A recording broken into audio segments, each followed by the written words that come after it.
So hello guys, in the history of comics हमने ऐसे कई सारे सुपर हीरोज़ देखे हैं जो एक एक्सटेंट तक इतने ज़्यादा पावरफुल अपीयर होते हैं that it feels stupid and naturally just like that we have seen the equal amount of stupidly powerful super villains as well different different comic books के अंदर। सो आज की इस वीडियो में मैं कुछ ऐसे ही सुपर विलन्स के ऊपर नज़र डालने वाला हूँ जो कॉमिक बुक के अंदर हमें स्टूपिडली ओवर पावर्ड देखने को मिले हैं। और आगे बढ़ने से पहले मैं तुम्हें ये बता दूं कि ये एक रैंडम रैंकिंग वीडियो होने वाली है, तो इसका मतलब ये नहीं है कि लिस्ट में जो कैरेक्टर नंबर 1 पे होगा वही सबसे ज़्यादा पावरफुल है और जो कैरेक्टर नंबर 10 पे होगा वो सबसे ज़्यादा वीक है। यहाँ पे मैंने कैरेक्टर्स को बस रैंडमली कहीं पे भी रैंक कर दिया है। All that matters is that they are some of the most stupidly over powered super villains out there. So अब जब इतनी बकवास हो चुकी है तो without wasting any more time शुरू कर लेते हैं आज के अमेजिंग वीडियो को। Number 10, dark side. अब हो सकता है तुम में से कुछ लोग आर्ग्यू करो कि डार्क साइड स्टूपिडली ओवरपावर्ड नहीं है क्योंकि वो एक कॉस्मिक एंटिटी निकल के आता है और जो कॉस्मिक एंटिटीज़ होते हैं वो नेचुरली ओवरपावर्ड तो होंगे ही। वेल दैट्स ट्रू, बट फिर भी अगर देखा जाए तो बाकी सभी न्यू गॉड्स के कंपैरिजन में डार्क साइड हमें कहीं ज़्यादा हाईलाइट होते हुए नज़र आता है। स्पेसिफिकली ये चीज़ ध्यान में रखने वाली है कि डार्क साइड जो है वो इन जनरल एक बहुत ही ज़्यादा पावरफुल गॉड निकल के आता है। वो गॉड ऑफ ईविल है, वो अपोकलिप्स का रूलर है, लेकिन उसके बावजूद भी जो कोई अगर कह सकते हो कि न्यू गॉड हमें उसके पावर के लगभग इक्वालेंट भी देखने को मिला हो नेचुरली, तो वो हाई फादर ही निकल के आता है। Everyone else is just somewhat weaker than him. Dark side इतना ज़्यादा पावरफुल है कि वो आराम से पूरे के पूरे मल्टीवर्स को डिस्ट्रॉय कर सकता है और उसके बावजूद भी वो कॉन्स्टेंटली एंटी लाइफ इक्वेशन की खोज में लगा रहता है ताकि वो इंटायर ऑमनीवर्स को कह सकते हो कि अपने विल के हिसाब से शेप दे सके। So there is an argument that he is naturally powerful because he is a new god, but if you will ask me, मैं तो यही कहूँगा कि डार्क साइड एक हद तक हमें स्टूपिडली ओवरपावर्ड देखने को मिला है। Number 9, doomsday. अब अगर देखा जाए तो डूम्सडे के बारे में मुझे ज़्यादा बताने की ज़रूरत ही नहीं है। डूम्सडे को क्रिएट ही किया गया था इसी पर्पस से ताकि हमें एक ऐसा सुपर विलन देखने को मिले जो सुपरमैन को जान से मार सके। डूम्सडे कोई कॉम्प्लेक्स कैरेक्टर नहीं है। डूम्सडे की ऑरिजिन कुछ उतनी ज़्यादा इंटरेस्टिंग निकल के नहीं आती है। डूम्सडे को जो है कह सकते हो कि एक ट्विस्टेड साइंटिस्ट ने क्रिएट किया था क्रिप्टॉन पे, और जो सोल पर्पस था डूम्सडे का वो यही था कि वो जितने भी लाइफ फॉर्म्स के अगेंस्ट जाएगा उनके अगेंस्ट वो खुद को अडेप्ट कर सके। डूम्सडे मरता है और मरने के बाद वो दोबारा वापस आ जाता है उस चीज़ के रेजिस्टेंस के साथ जिस चीज़ ने उसे मारा था। और इसी तरीके से डूम्सडे एक किलिंग मशीन है, उसे कभी भी कंप्लीटली मारा नहीं जा सकता है अनलेस एंड अनटिल उसे रियलिटी से ही क्यों ना इरेज कर दिया जाए। तो उस मामले में अगर देखा जाए तो डूम्सडे एक किलिंग मशीन निकल के आता है और उसने सुपरमैन को जान से इसीलिए मारा था क्योंकि वो सुपरमैन के हर एबिलिटी के अगेंस्ट अडेप्ट खुद को कर सका था। तो उस मामले में अगर देखा जाए तो इस बात में कोई भी शक नहीं है कि डूम्सडे सबसे स्टूपिडली ओवरपावर्ड कैरेक्टर्स में से एक हमें देखने को मिला है।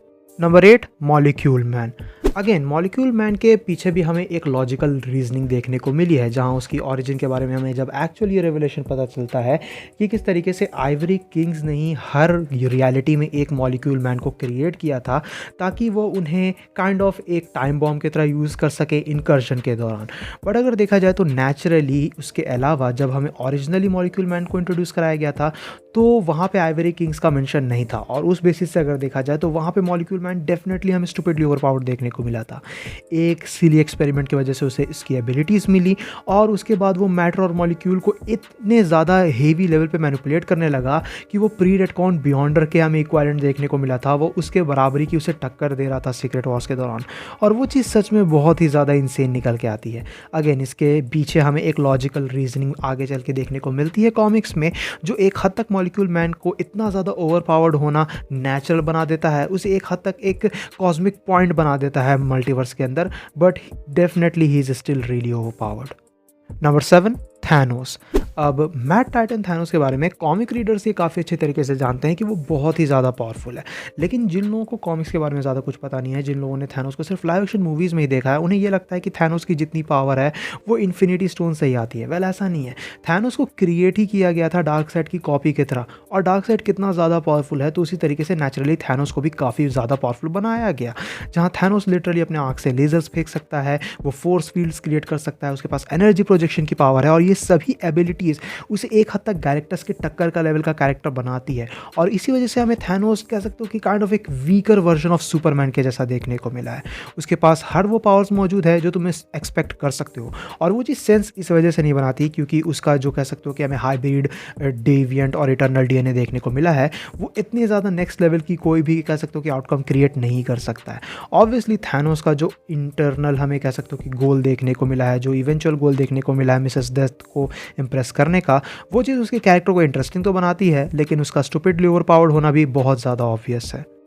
Number 6, super boy prime. अब सुपर बॉय प्राइम डेफिनेटली एक बहुत ही इंटरेस्टिंग और kind of misunderstood super villain निकल के आता है, जहां वो ओरिजिनल रियलिटी से बिलोंग करता था, एक ऐसी रियलिटी से जहां सुपर हीरोज़ एक्चुअली में कॉमिक्स में एग्जिस्ट करते हैं, लेकिन उसे ये नहीं पता रहता कि वो खुद एक सुपर हीरो है। उसकी ओरिजिन भी सुपरमैन की जैसे हमें देखने को मिली थी क्योंकि वो सुपरमैन का ही एक डिफरेंट रियलिटी का वर्जन निकल के आता है। वो हमारी मेन रियलिटी में आता है, हमारे हीरोज़ की मदद भी करता है, लेकिन जब वो कह सकते हो कि इन सभी चीज़ों का आउटकम देखता है तो फिर वो चीज़ें उसे पसंद नहीं आती। जहाँ पोस्ट क्राइसिस कंटिन्यूटी के दौरान जिस तरीके से उसे देखने को मिलता है कि कॉनर केंट एक नया कैरेक्टराइज होता है जो सुपर बॉय की आइडेंटिटी लेता है और इन जनरल उसके हिसाब से जो हीरोज़ हैं वो जस्टिस को लेके पूरे तरीके से क्लैरिटी नहीं ले पाते हैं और उसके हिसाब से जो है यूनिवर्स डार्कनेस में बढ़ता जा रहा है, पूरे तरीके से जो है अपने डिस्ट्रक्शन के करीब आता जा रहा है। वो चीज़ उसे ट्विस्टेड बना देती है, वो चीज़ उसे बहुत ही ज़्यादा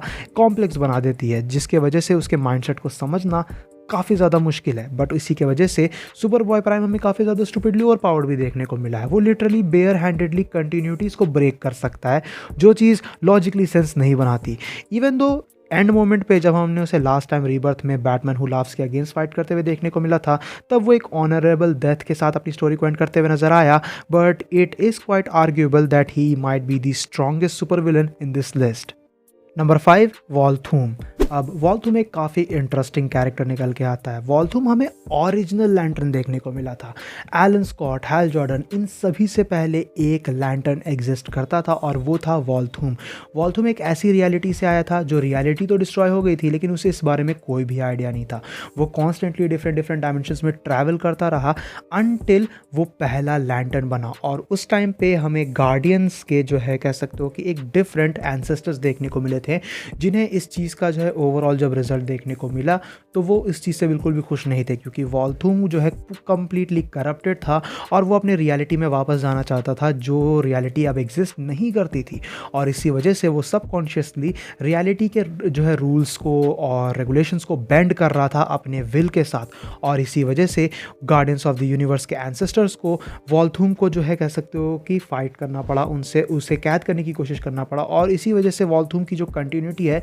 वो काफ़ी कंफ्यूजिंग बन जाती है। उसने गार्डियंस के एंसेस्टर्स को जान से तो मारा बट आगे चल के उसे हमें कॉन्स्टेंटली एक इनकंसिस्टेंट कैरेक्टर की तरह देखने को मिला है। कुछ जगह पे जो है हमें दिखाया गया है कि ब्लैक लैंटर्न वॉर के बाद उसे जो है कैद कर दिया गया, कुछ जगह पे दिखाया गया है कि गार्डियंस के एंसेस्टर्स ने ही उसे कैद किया था। डेफिनेटली डिफरेंट कंटिन्यूटी के हिसाब से स्टोरी लाइन्स को चेंज करते हुए हमें दिखाया गया है, लेकिन जो चीज़ कॉमन रही है वो ये है कि वॉल्थूम स्टूपिडली ओवर पावर्ड था। वो इतना ज़्यादा ओवर पावर्ड था कि वो बस सिंगल हैंडेडली सारे के सारे गार्डियंस ऑफ द यूनिवर्स से फाइट कर सकता था और उन्हें डिफीट भी कर सकता था और एक सिंगुलर लैंटर्न के लिए ये चीज़ करना बहुत ही ज़्यादा स्टूपिडली ओवर पावर्ड उसे दिखाती है। नंबर 4, ऑनस्लॉथ। अब ऑनस्लॉथ एक काफ़ी टेरिफाइंग और एक काफ़ी इंटरेस्टिंग सुपर विलन निकल के आता है जो एक्चुअली में क्रिएट हुआ था मैग्नीटो और प्रोफेसर एक्स के कह सकते हो कि कॉन्शियसनेस के कॉम्बिनेशन के वजह से, जहां सबको ऐसा लगता है कि मैग्नीटो मर चुका है जबकि मैग्नीटो की जो कॉन्शियसनेस रहती है वो प्रोफेसर एक्स के जो है साइकी के साथ जो है कंबाइन हो जाती है और एक काइंड ऑफ काफ़ी वीक म्यूटेंट के डेथ के वजह से फिर वो चीज़ ट्रिगर होती है, जिसके वजह से ही प्रोफेसर एक्स फिर मैग्नीटो के साइकिक के साथ मिल के जो है ऑनस्लॉथ में कन्वर्ट हो जाते हैं उनके विल के अगेंस्ट और फिर ऑनस्लॉथ हमें खुद एक सायोनिक एंटिटी देखने को मिला है जो इतना ज़्यादा पावरफुल था कि उसने फ्रैंकलिन रिचर्ड्स और नेट ग्रे जैसे बियॉन्ड ओमेगा लेवल म्यूटेंट्स तक को जो है पकड़ लिया था। ऑनस्लॉथ रियलिटी मैनिपुलेशन कर सकता था और ये सभी चीज़ इसी वजह से पॉसिबल थी क्योंकि उसकी जो साइकिक है वो दो बहुत ही ज़्यादा मेंटली स्ट्रॉन्ग म्यूटेंट्स के वजह से क्रिएट हुई थी, जो चीज़ अगर लॉजिकली देखा जाए तो सेंस नहीं बनाती है, लेकिन फिर भी ऑनस्लॉथ डेफिनेटली हमें काफ़ी ज़्यादा ओवरपावर्ड देखने को मिला था। Number 3 nightmare. अब नाइटमेयर के बारे में हम में से मैक्सिमम लोग जानते ही हैं, जिन्हें नहीं पता है उन्हें मैं बता दूं कि नाइटमेयर मार्वल यूनिवर्स के अंदर ड्रीम डायमेंशन को रूल करता है। अब जो ड्रीम डायमेंशन है ना, वो एग्जिस्टेंस और नॉन एग्जिस्टेंस के बीच में कहीं रिलाई करती है, क्योंकि अगर कोई भी ह्यूमन हो, कोई भी एंटिटी हो, कोई भी हो, वो जब सोता है तब उसके बाद जो चीज़ें उन्हें ड्रीम में नज़र आती हैं उस पर्टिकुलर इंडिविजुअल को, उन ड्रीम को जो है ड्रीम डायमेंशन के थ्रू गुजरना होता है, और इसी ड्रीम डायमेंशन का रूलर निकल के आता है नाइटमेयर। नाइटमेयर चीज़ों को एग्जिस्टेंस और नॉन एग्जिस्टेंट होने से फ़र्क नहीं दिखाता, वो हर जगह पे साइमल्टेनियसली ख़ुद को जो है प्रेजेंट रखता है, और इन्हीं ड्रीम्स को मैनिपुलेट करने की वजह से वो नाइटमेयर्स की क्रिएशन करता है, जिससे वो बहुत ही ज़्यादा ओवर पावर्ड बन जाता है, इतनी ज़्यादा हद तक कि वो खुद की ही बनाई हुई ड्रीम्स में, खुद की ही बनाई हुई रियलिटीज़ में जिन्हें वो ड्रीम करता है, वो इतना ज़्यादा पावरफुल है कि वो कॉस्मिक एंटिटीज़ तक को जान से मार चुका है। और लॉजिकली अगेन ये चीज़ भी सेंस नहीं बनाती है, क्योंकि यहाँ पे जो है काफ़ी ट्रिकी तरीके से इस कैरेक्टर को पोर्ट्रे करने की कोशिश की गई है with the whole dream dimension thing, but इस बात में कोई भी शक नहीं है कि he deserves to be in this list. Number 2 साइनार। अब साइनार के बारे में मैंने अपने चैनल पे कई बार मेंशन किया है, बट मुझे लगता है कि इसके ऊपर एक सेपरेट वीडियो भी मुझे बनानी चाहिए। वेल अदर देन दैट अगर देखा जाए तो साइनार एक्चुअली में जो ओरिजिनल, हमें कह सकते हो कि डीसी मल्टीवर्स की ओरिजिन देखने को मिली थी सबसे पहले, तो वहाँ हमें देखने को मिलता है कि गॉड ने जो है हर चीज़ों की क्रिएशन की, बट एक्चुअली में ऐसा नहीं हुआ था। एक्चुअली में गॉड ने सबसे पहले क्रिएशन की थी साइनार की, और साइनार जो है वो गॉड का आर्किटेक्ट था। तो साइनार ने टेक्निकली गॉड के हेल्प की मदद से और गॉड के विल के मदद से जो है पूरे के पूरे मल्टीवर्स की क्रिएशन की, और इसी मल्टीवर्स के क्रिएशन की वजह से जो है मल्टीवर्स में कम्प्लेक्सिटी भी आई, और इसी चीज़ की वजह से साइनार को ये मिसअंडरस्टैंडिंग हुई कि गॉड जो है वो उसे इक्वलेंट वैल्यू नहीं देते हैं, और इसी वजह से साइनार ने गॉड के अगेंस्ट जाने की कोशिश की, जिसके वजह से गॉड ने साइनार को बेसिकली क्या किया कि डी पावर कर दिया, और उसी वजह से फिर साइनार हमें एक ऐसा कॉस्मिक विलन देखने को मिला जो डेफिनेटली ज़्यादातर बिहाइंड द सीन से ही चीज़ों को ऑपरेट करना प्रेफर करता है। लेकिन in the beginning when he was at his most powerful, जब लिटरली गॉड की मदद से ही वो मल्टीवर्सेस क्रिएट कर सकता था, वहाँ पे वो हमें स्टूपिडली ओवर पावर देखने को मिला था।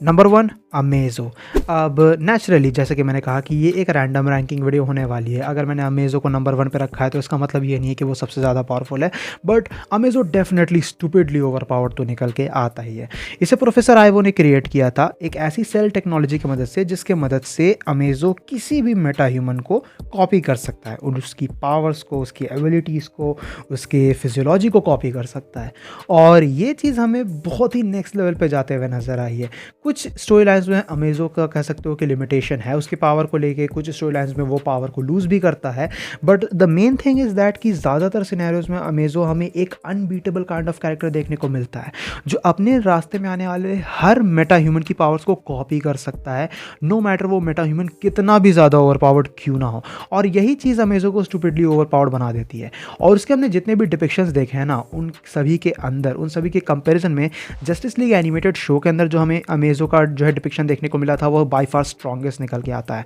क्योंकि वहाँ पे उसकी पावर सिर्फ मेटा ह्यूमंस तक को जो है कॉपी करने तक की नहीं थी, इवेंचुअली वो उसके भी बियॉन्ड जाते हुए हमें नज़र आता है, जो चीज़ डेफिनेटली इसे एक बहुत ही ज़्यादा स्टूपिडली पावरफुल कैरेक्टर शो करती है। सो गाइज ये थी वीडियो कुछ stupidly over powered super villains को लेके। इनके अलावा भी बहुत सारे अलग अलग कॉमिक बुक विलन्स एग्जिस्ट करते हैं, जिनको लेके अपन आर्ग्यू कर सकते हैं कि वो भी स्टूपिडली ओवर पावर्ड है, बट फिलहाल के लिए यहीं तक वीडियो को रखते हैं। वीडियो अगर तुम्हें पसंद आई तो वीडियो को अपना थम्स अप देना, दोस्तों के साथ शेयर करना, चैनल पे इनकेस अगर कहीं से भी नया है तो चैनल को जरूर से सब्सक्राइब भी कर लेना। तो मुझे मेरे एड में चैनल पे भी चेकआउट कर सकते हो, link is in the description. मैं मिलूंगा तुमसे ऐसे किसी नेक्स्ट वीडियो में। Till then bye, stay tune, stay awesome.